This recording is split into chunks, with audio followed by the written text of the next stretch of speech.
estamos estudando esta revista, O Deus que se Revela, que é o estudo do livro de Isaías, e já estamos na lição 6.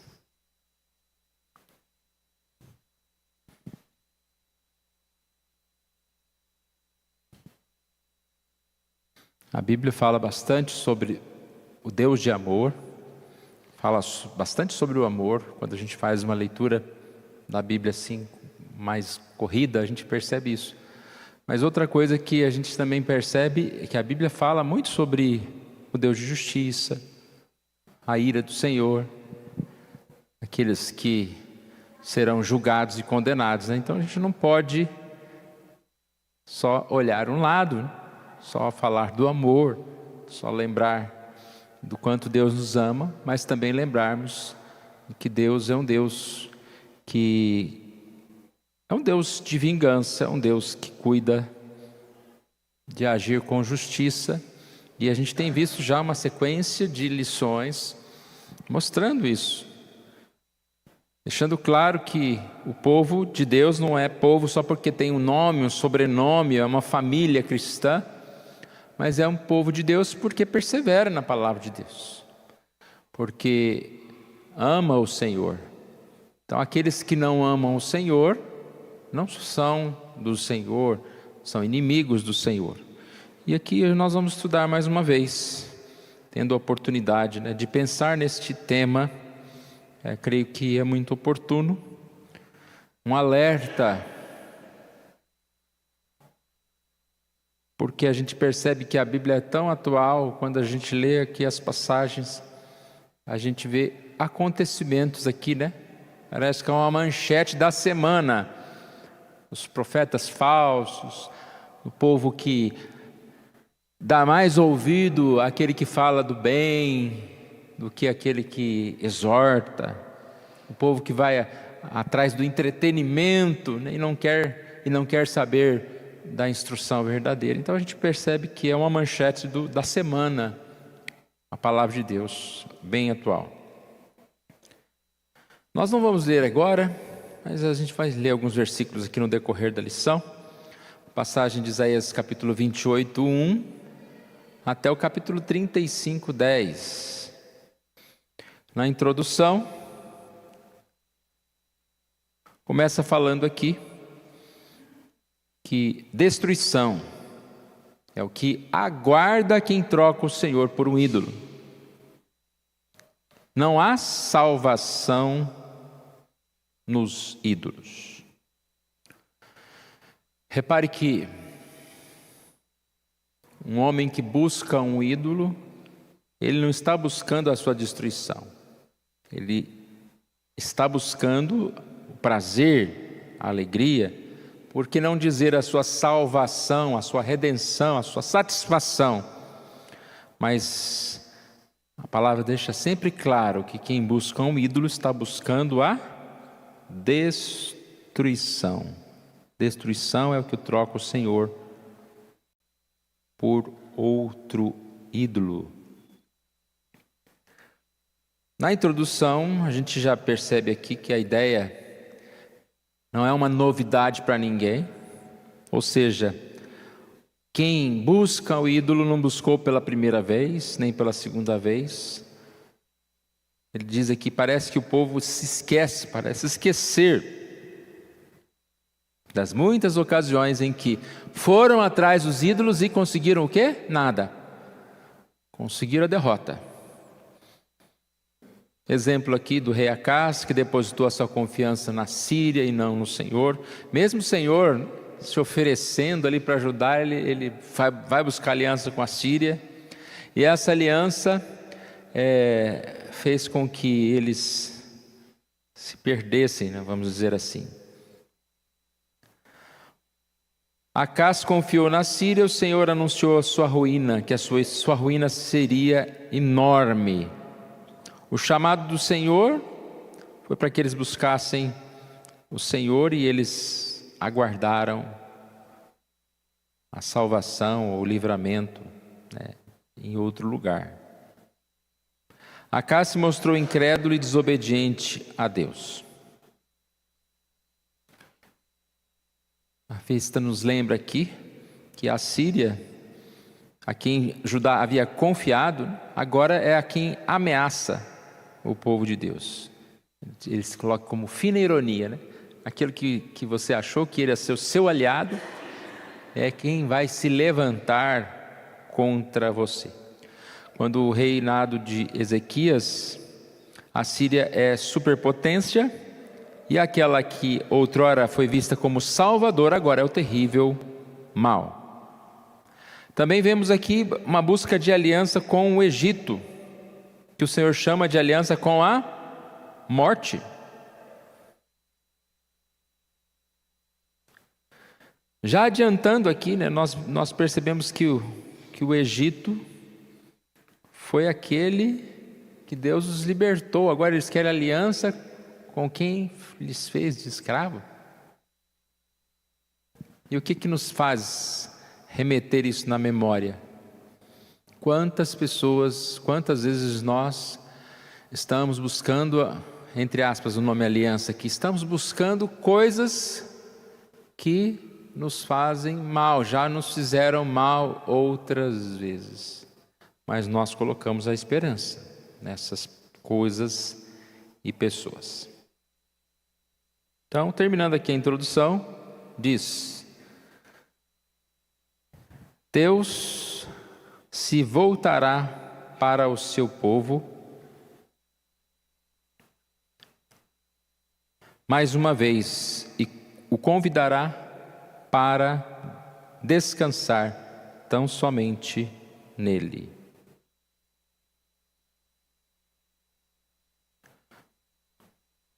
Você consegue trocar o slide, hein?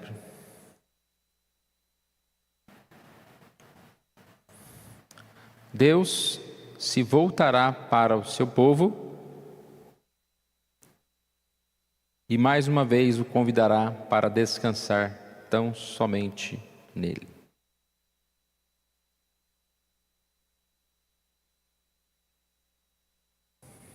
Ponto 1, vamos lá. Na televisão não vai aparecer, né? Não. Tá. A futilidade da força do homem. Se você está com a sua Bíblia aí, abra em Isaías 28, que é a partir do verso 1.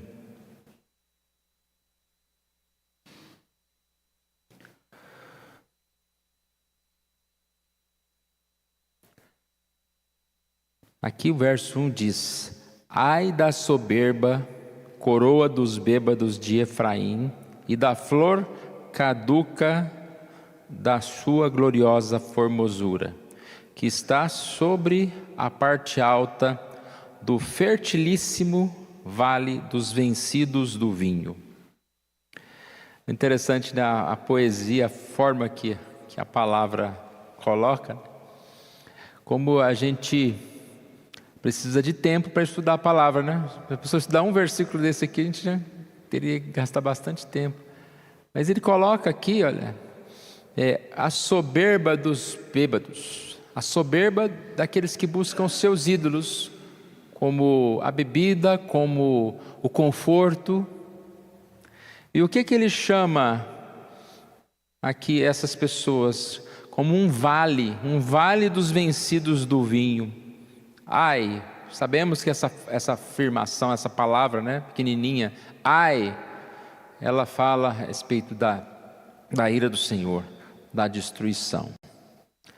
Totalmente contrário à coroa verdadeira de Deus, ele chama aqui, entre aspas, de coroa, a coroa da soberba, a coroa dos bêbados. Ele vai falar principalmente sobre os líderes, sobre os profetas, a qual as pessoas davam ouvidos. Tem um ponto que fala só sobre isso. Davam ouvidos, mas não davam ouvidos a Deus.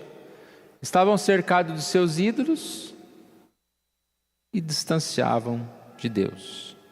Então Deus anuncia a destruição do reino do norte.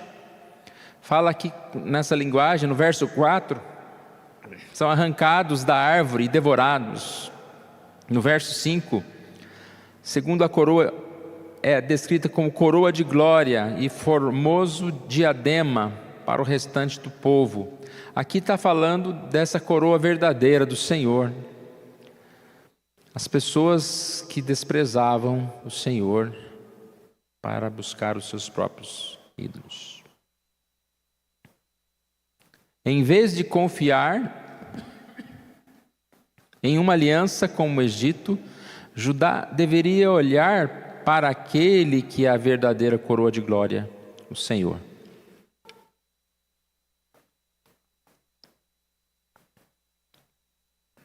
Isaías 30:15, que em vos converterdes e em sossegardes está a vossa salvação.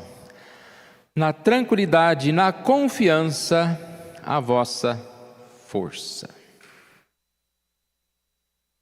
Falei, irmãos, que é um retrato, uma reportagem dos dias de hoje. E nem aqui nós precisamos ficar apontando muitas vezes os outros, né? Nós sabemos que o mundo anda assim. Mas nós, em muitas situações, em muitas questões, infelizmente nos afastamos do Senhor também. Então, é a exortação inicial aqui. Alguém gostaria de nos ajudar neste ponto? Fique à vontade, tá, irmãos? Primeiro ponto aqui é a futilidade da força do homem. Falando em ídolo, pastor, nós estudamos um tempo atrás a idolatria, e eu fiquei pensando, quando se fala em ídolo, lembra-se de uma imagem. Essa imagem, ela não ajuda, mas fisicamente ela não vai atrapalhar também. Quando se pega, no caso deles, uma pessoa igual a ela para idolatrar, aí o prejuízo fica bem maior, né? Por isso que a lição está falando, enxergue os ídolos e se livre dele. Então, o cuidado que a gente tem que ter é muito grande. Qualquer descuido nosso, nós estamos idolatrando alguém que nós confiamos, ou a nós mesmos, e esse alguém falha, e a derrota é grande. Por quê?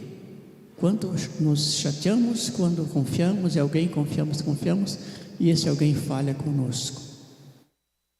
Então, é preciso muita busca na palavra, muita oração, muita intimidade com Deus, para que a gente vá se ajustando, eu costumo dizer que se alinhando com a vontade de Deus. Aí sim, a gente vai entender isso e vai facilmente estar, digamos assim, avançando na nossa vida espiritual e afastando cada dia mais do ídolo, que pode ser, o meu ídolo ser eu mesmo, minha esposa, meu filho, quem quer que seja. Então é preciso estar cada dia mais atento, como disse Jesus, orando e vigiando, né? Porque senão, a hora que a gente viu, foi enganado pela nossa própria consciência, pela nossa própria mente, pelo nosso próprio coração.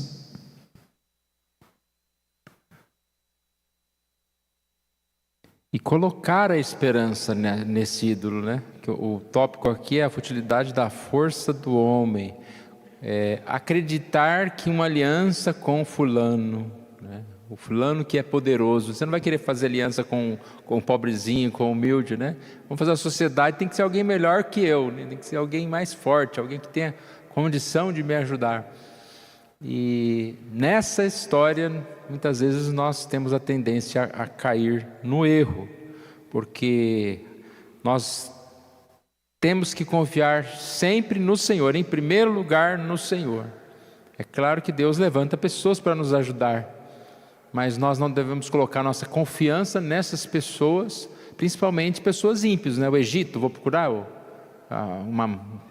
convênio aí com aquele que é o mal, né? Eu tenho que procurar o Senhor. Eu costumo dizer que o ser humano, quando ele ajuda alguém, ele já ajuda por interesse. É sempre assim. Se a gente for falar de uma maneira bem séria, o governo diz que ajuda as pessoas. Se ele ajudar, ele ajuda por interesse. Então é esse caso, né? Aqueles acharam hoje o Egito é forte, o Egito é poderoso, ele vai nos ajudar. Ele aceitou que ia ajudar. Mas lá na frente você vai ver que a ajuda dele foi para ele, não foi para quem estava precisando realmente da ajuda. Terminou o interesse, terminou a ajuda, né? Não tem mais. Vai ajudar um outro que interesse mais. Vamos para o ponto 2. Aqui fala sobre a futilidade da sabedoria humana.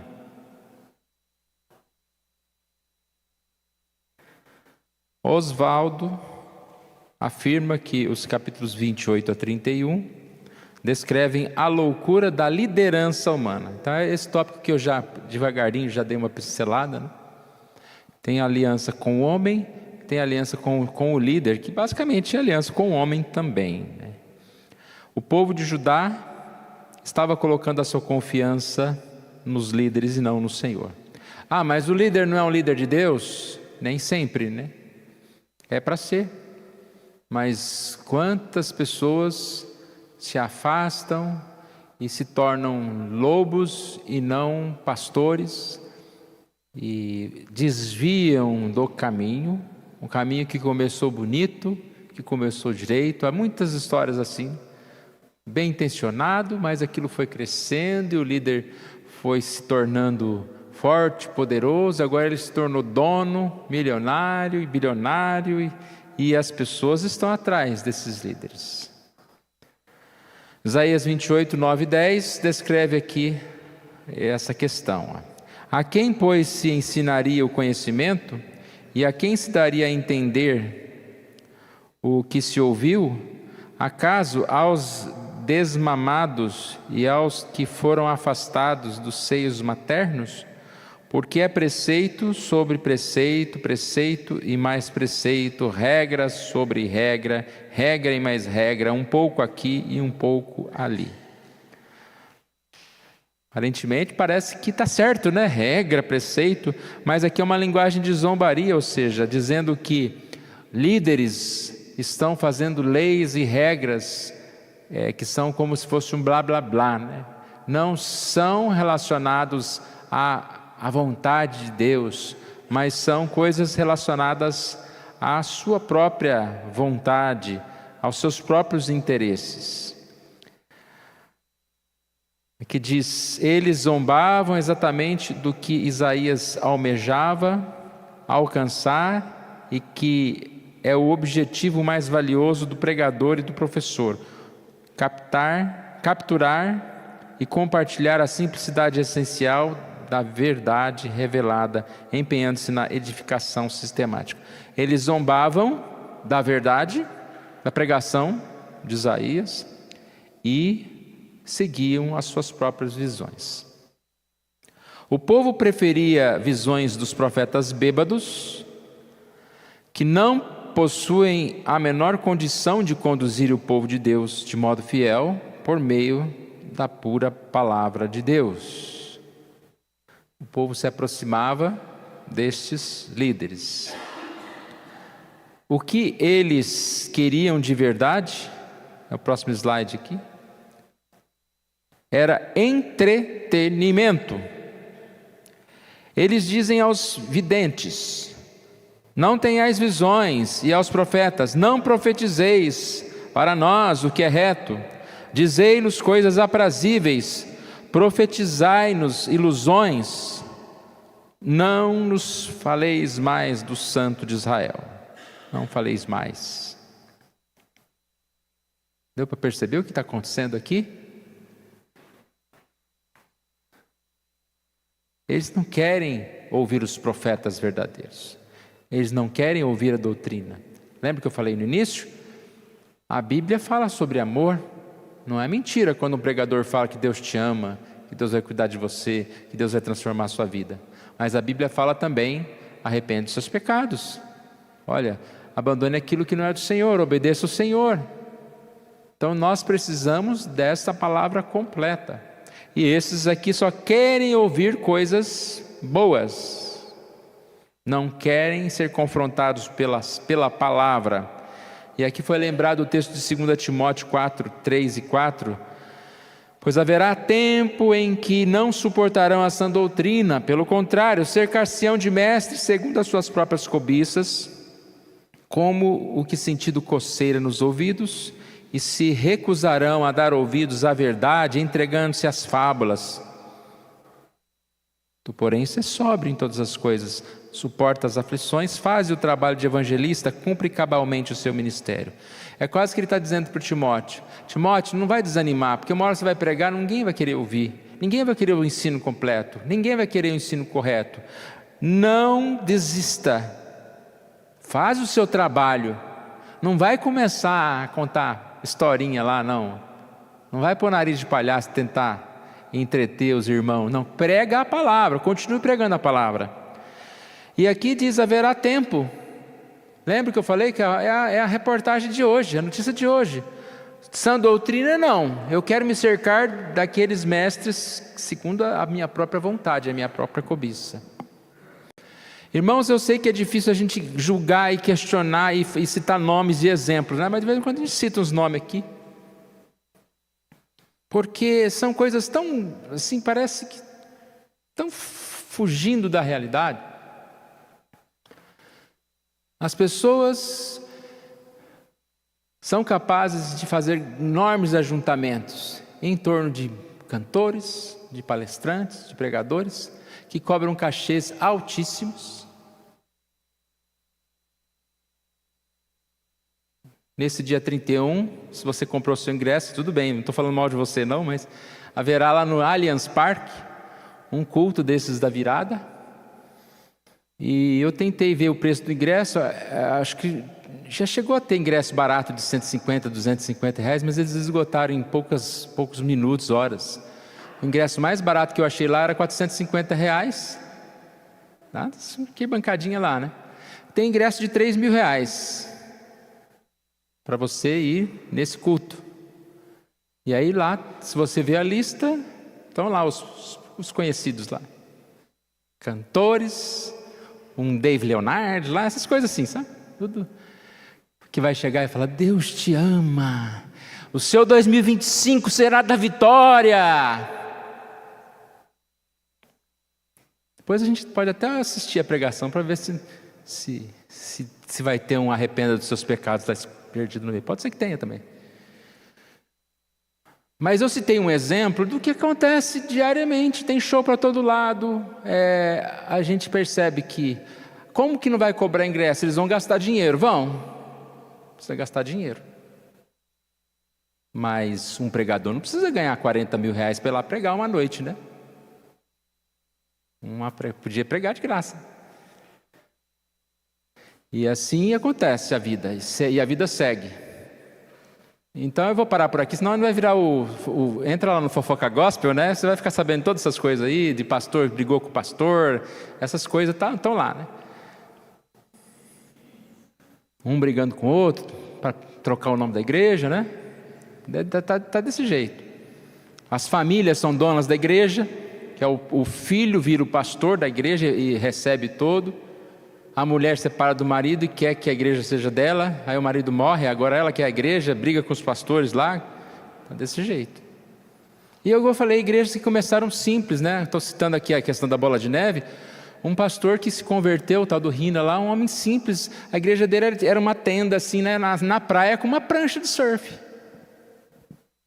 Hoje a igreja arrecada bilhões, milhões por mês, né? E aí o que acontece? Separa da mulher, briga, agora ele morreu, um acidente de moto, agora a mulher quer ser dona da igreja. Já deu, né? Fofoca gospel demais já. Mas está desse jeito, irmãos. E a gente vê o quê? Pois haverá tempo em que não suportarão a sã doutrina, cercar-se-ão de mestres segundo as suas próprias cobiças, como sentido coceira nos ouvidos, recusarão a dar ouvidos à verdade, se entregando a fábulas. Um dia eu vi uma mulher pregando na internet, lá na igreja dela lá. Sabe o que era a mensagem? Era o Chaves e o Chico, que tem aquele barril, né? É do Chaves, o barril. Ela começou a pregar sobre o barril do Chaves, que ele entrava no barril para não ser humilhado, e o crente não sei o quê. A pregação, mas cadê a Bíblia?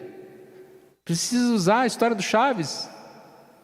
Então, as pessoas vão se cercar daqueles que falam coisas que são agradáveis, no sentido de que não pregam a palavra. Às vezes a palavra, é muito chata essa história de justificação, mas está na Bíblia, Deus justificou. Então a gente vai pregar o quê? Pregar a Bíblia. Pode falar.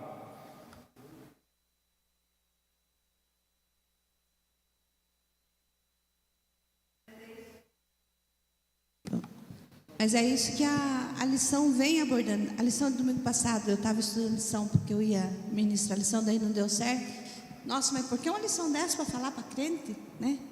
Mas para exortar, vigiar e orar. É a mesma coisa, essa lição de hoje. E não é o povo lá fora que está indo atrás disso. São os próprios crentes. Falando das igrejas. Das igrejas que estão querendo novidade, implantar coisas diferentes para encher as igrejas. E aonde se cai? Em fábulas, em coisas que não edificam, está fora do contexto bíblico.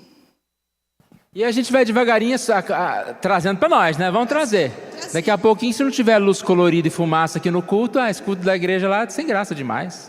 Tem a fumaça. Tem igrejas aqui na nossa cidade que, se o senhor vai ver, parece que é um show um show dentro da igreja. Então são coisas que está se perdendo a palavra, está se perdendo o estudo da palavra. E os próprios líderes, os próprios pastores estão trazendo isso, estão permitindo isso.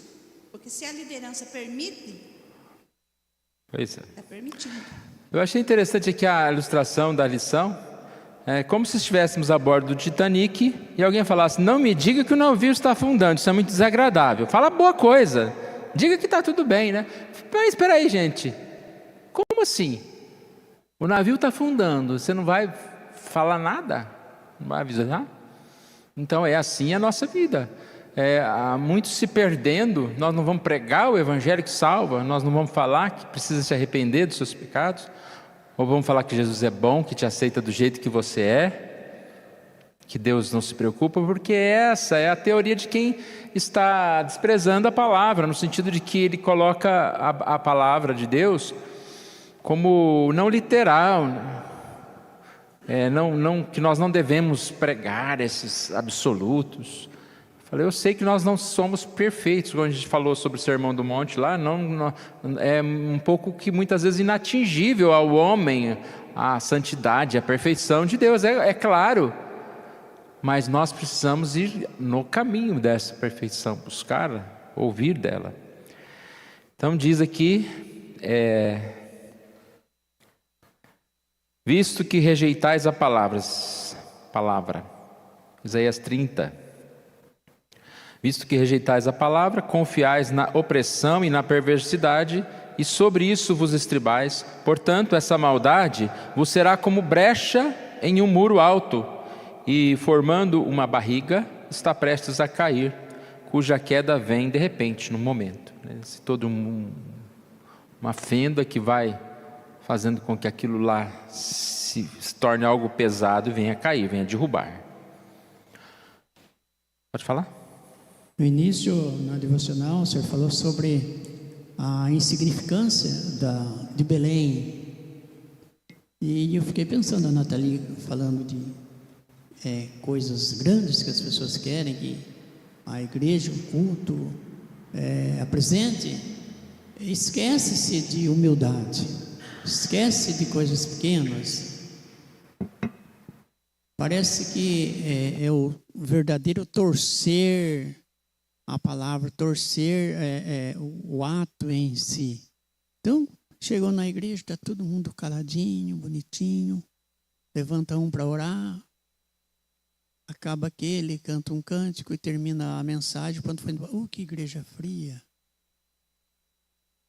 Fria é você não está entendendo.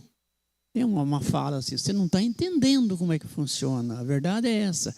E aí eu volto a repetir o que eu já disse antes, é oração, orar e vigiar, porque senão nós estamos no mesmo barco. Só que nós não queremos afundar junto, eu pelo menos não quero. Deus tenha misericórdia de nós, que a gente zele por isso, vocês são muito tradicionais, que pode falar que somos tradicionais, pode falar que somos igreja fria, desde que nós não desviemos da verdade, falem o que quiser. Futilidade da força do homem, a futilidade da sabedoria humana, a necessidade do aprendizado. Ponto 3.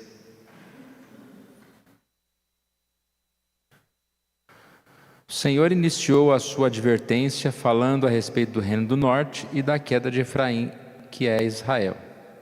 A partir do 28:14, o Senhor se dirige especificamente a Jerusalém, capital do reino do sul, Judá. Ouvi, pois, a palavra do Senhor. Isaías 28:14. Homens escarnecedores, que dominais este povo que está em Jerusalém. Então, aqui fala, sobre escarnecedores.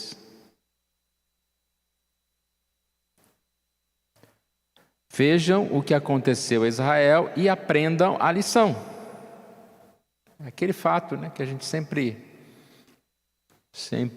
percebe, a experiência, tanto boa como ruim de alguém, ela pode nos auxiliar muito para que nós não caiamos no mesmo erro, para que a gente acerte. Então, converse com alguém que passou por uma situação, você vai perceber que você não precisa passar pela mesma situação para aprender. Aprenda com os erros dos outros. E aqui a ideia é a seguinte, Judá ainda não tinha passado por aquela questão. Israel, primeiro, sofre. Confiou na sua própria força, etc, e cai. Teve um fim trágico. Judá deveria ter atenção, aprendam a lição. Israel confiou em sua própria força, em sua própria sabedoria, seu fim foi trágico. Judá deveria atentar para esta lição. Mas não é isso que acontece. Nós vemos aqui é a história da aliança com o Egito. O povo tratou de procurar outra nação. Mas não deu certo com esse, vou procurar outro. Não deu certo com a Síria, vou procurar o Egito. Não, é procurar o Senhor, gente. Não vai dar certo se não for o Senhor. Isaías 30 mostra o povo de Judá enviando mensageiros a Faraó com o objetivo de fazer uma aliança. Olha o versículo aqui, versículo 4. Os príncipes de Judá estão em Zoa e os seus embaixadores já chegaram a Anes. Para quê? Para fazer aliança com o Egito. A despeito disso, o Senhor declara que o apoio do Egito se vos tornará em vergonha, e o abrigo na sombra do Egito em confusão. Todos se envergonharão de um povo que nada lhes valerá. Não servirá nem de ajuda, nem de proveito, porém de vergonha e de opróbio. Não há ajuda. A ajuda será completamente inútil. Será vergonha. E aí tem aquela frase atribuída a Einstein, que está aqui na nossa lição, que é insanidade continuar fazendo sempre a mesma coisa e esperar resultados diferentes. Terminamos 2025? Ainda não, né? Quase.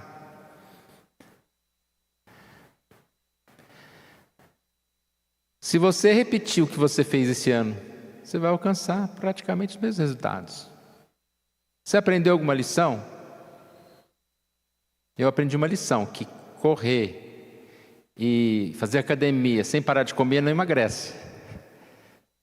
Não adianta, você pode correr 100 quilômetros, você chega em casa, come um pudim inteiro, já repôs a caloria, né? Então, qual que eu tenho que fazer uma experiência para o ano que vem? Tem que fazer como que chama o negócio? Não? Desafio, né? Fazer um desafio de fechar a boca. Vai correr menos. Eu estou chegando aos 800 quilômetros de corrida esse ano. Já estou muito não. O pastor Wesley correu 2.100 até agora. Mas ele emagreceu. Ele já está magro já. Fazer a mesma coisa e obter resultados diferentes é ignorância nossa. Então nós precisamos mudar os nossos métodos, mudar aquilo que a gente vai fazer. Não, para com isso.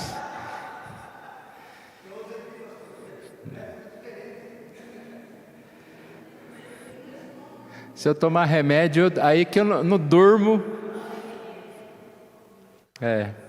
Eu não posso tomar remédio para emagrecer. Não. Então, o que acontece, irmãos?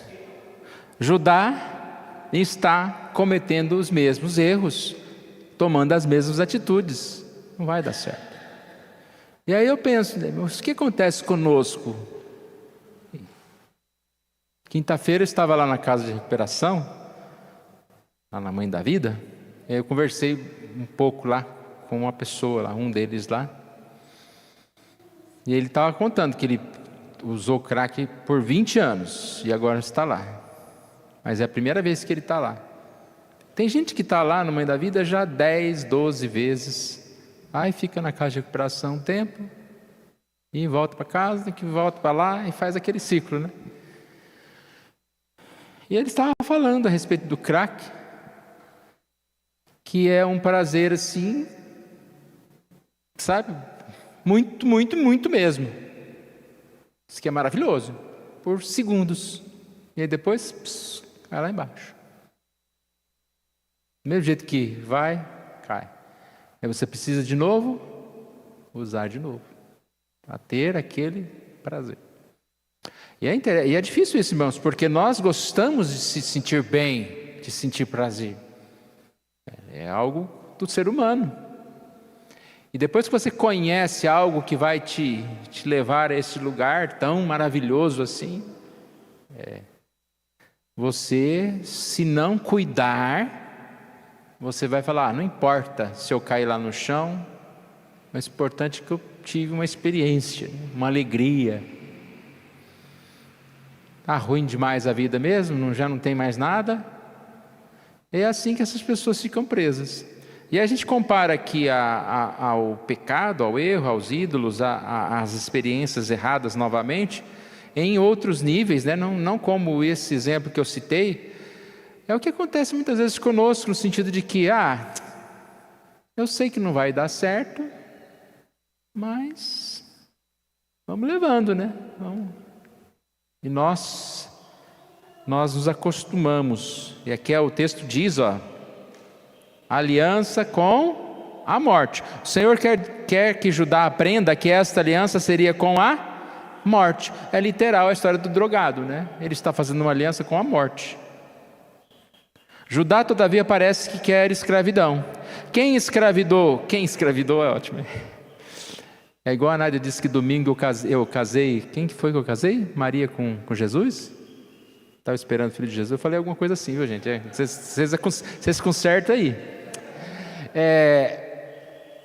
Judá está aqui, se oferece por vassalo, ou seja, para servir, ao mesmo povo que os escravizou da primeira vez. E aí a gente vê exemplos, né, de mulheres que sofrem na mão de pessoas e vão lá novamente ficar escrava daquela pessoa. E a gente poderia dar exemplos inúmeros. Fazemos a mesma coisa errada achando que vamos obter resultados diferentes. Não vamos. Essa escravidão é uma aliança com a morte. Essa aliança com a morte seria anulada pelo Senhor. Aqui a 28, 18. Vossa aliança com a morte será anulada, e o vosso acordo com o além não subsistirá. e quando o dilúvio do açoite passar, sereis esmagados por ele. Se a gente ler apressadamente, a gente vai entender que o Senhor está salvando aqui. Mas a ideia aqui é que é o próprio Senhor que vai punir, que não vai permitir que aquela aliança seja algo que venha redundar em paz. Vai pesar a mão.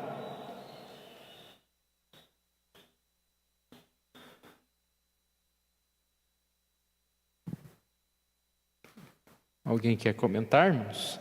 Nós vamos para o ponto 4.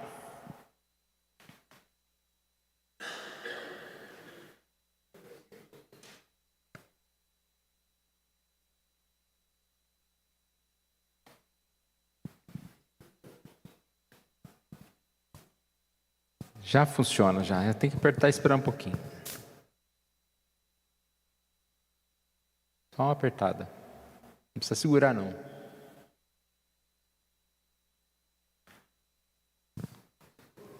Fala. Espera aí, deixa eu ir. Presta aqui. Hã? Só esperar. Agora fala. Versículo 17. Daí primeiro Deus está falando que Ele vai realmente punir, né? Farei do juízo a régua e da justiça o prumo.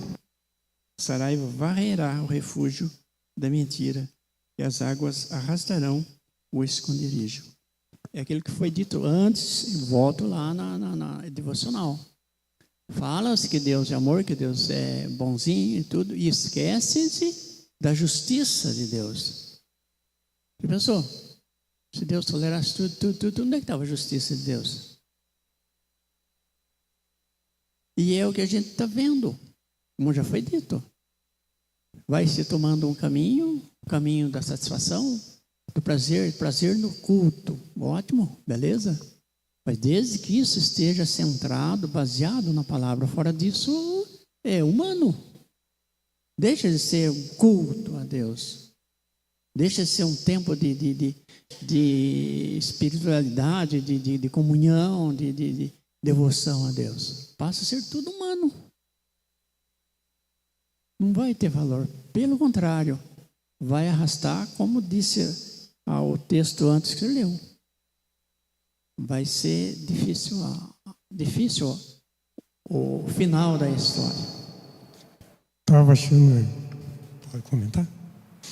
Achei tão interessante esse terceiro tópico aqui, para a necessidade de aprendizado.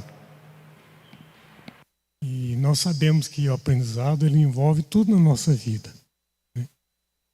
Aquilo que a gente, cada um de nós aqui, né, o estudo, o aprendizado é para nós mesmos compreender e pôr em prática.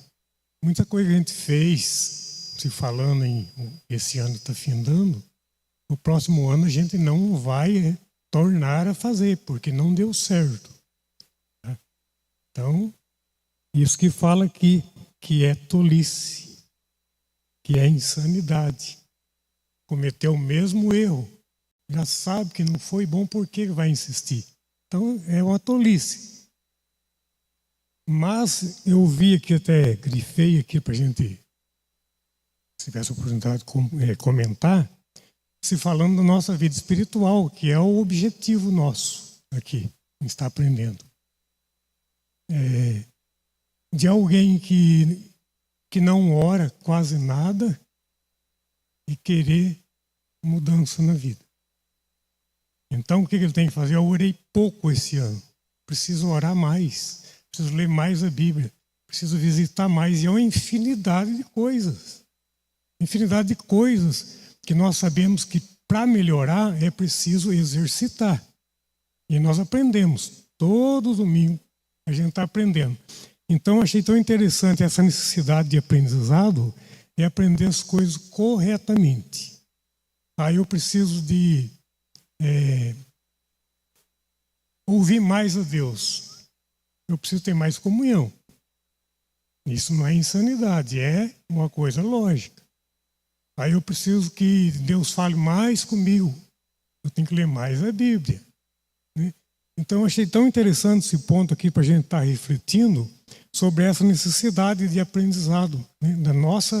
Falando assim, na nossa vida espiritual com Deus. O que eu posso melhorar? Né? No próximo ano, o que eu posso melhorar? Não vou fazer. Eu já tenho visto muitas coisas assim que a pessoa fala, eu preciso emagrecer tantos quilos. Viu? Problema seu, sabe?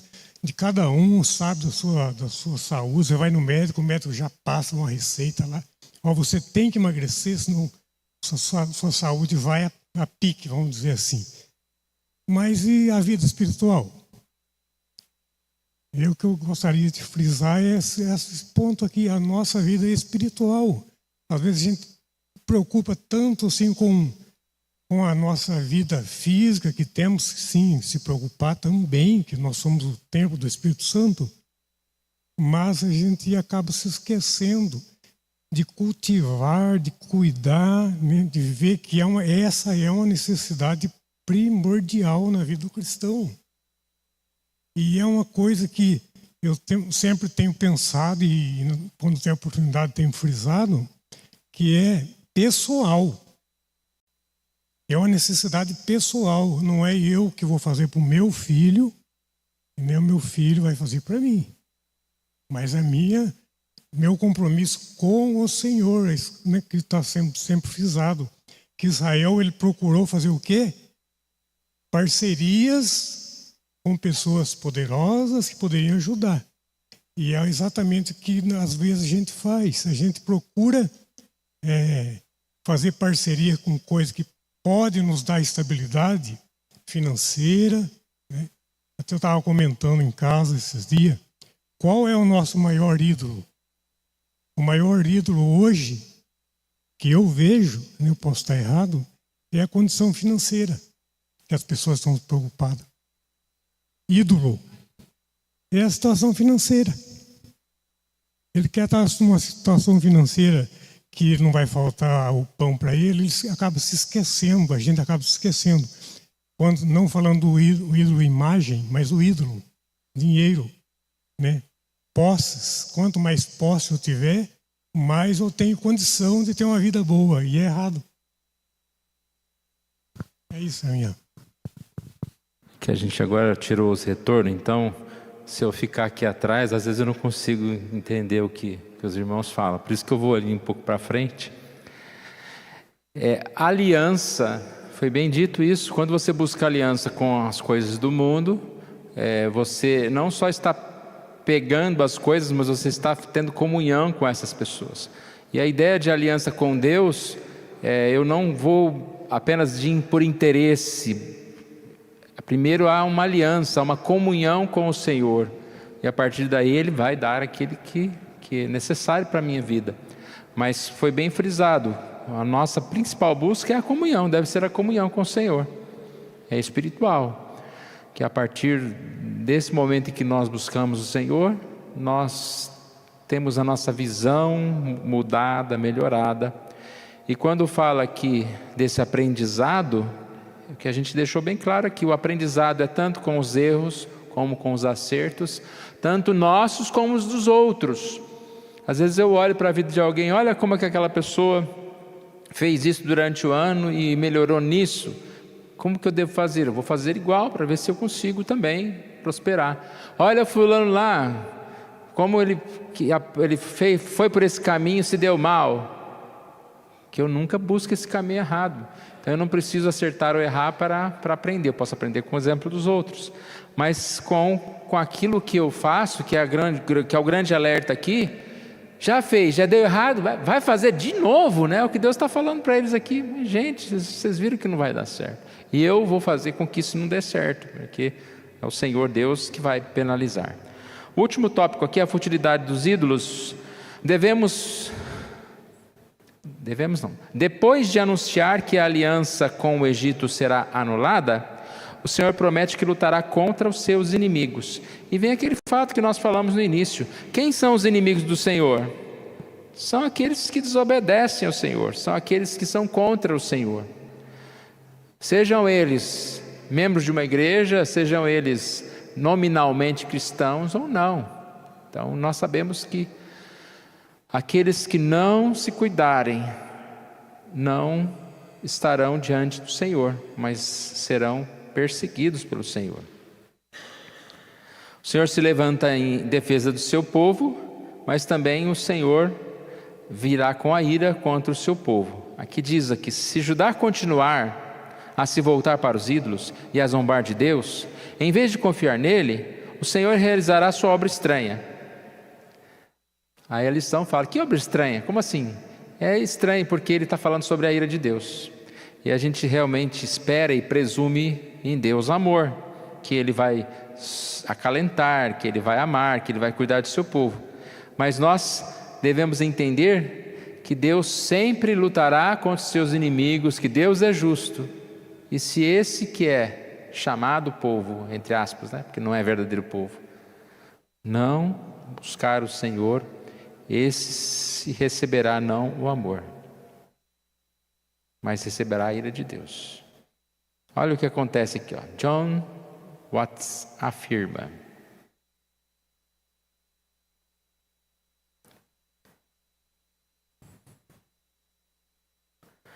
eles acreditam que a obra própria do Senhor consiste em chamar, salvar, liderar Israel para cumprir sua promessa a Abraão, estabelecer seu povo em Canaã, sua promessa a Davi, estabelecer Sião em segurança e estabilidade, ou seja, só as coisas boas. Mas Deus também se levanta contra aquele que se separa dele. Uma frase aqui, Deus sempre lutará contra os seus inimigos. Quem são os inimigos de Deus?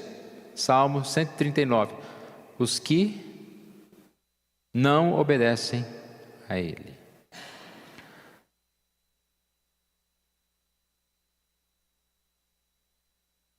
Conclusão. Como nós vimos, irmãos, é uma mensagem muito séria para nós. Não é uma mensagem que dá coceira nos ouvidos no sentido de querer ouvir. Não é uma brincadeira ou uma palavra apenas de incentivo, mas é uma palavra de atenção para nós. Ou seja, nós não estamos aqui para falar do problema dos outros, Eles que têm que resolver. Qual que é a atenção que nós devemos ter? Que a única coisa que os ídolos trarão à nossa vida é a destruição. O que são ídolos? Qualquer coisa que a gente coloca no lugar de Deus. A gente falou bastante sobre isso, tanto no quarta-feira como em outras oportunidades. Eles são enganosos, prometendo alívio e salvação, mas entregando apenas desolação e destruição. Todos aqueles que fizerem seus corações repousarem nas promessas vazias dos ídolos, terminarão tendo o Senhor como seu adversário. Quando a Bíblia fala que nós fomos justificados e temos paz com Deus, que o contrário disso é aquele que não foi justificado, aquele que anda nos maus caminhos. Ele está em guerra contra Deus. E às vezes a gente pensa que as principais guerras e batalhas do mundo são os problemas financeiros, são os problemas que a gente enfrenta, mas com certeza o principal problema é a falta de comunhão com o Senhor, porque aí você ter o Senhor como inimigo é difícil. A gente não quer que ninguém seja nosso inimigo, e principalmente Deus, Não. Todos aqueles que fizerem seus corações repousarem nas promessas vazias, terminarão tendo o Senhor como seu adversário.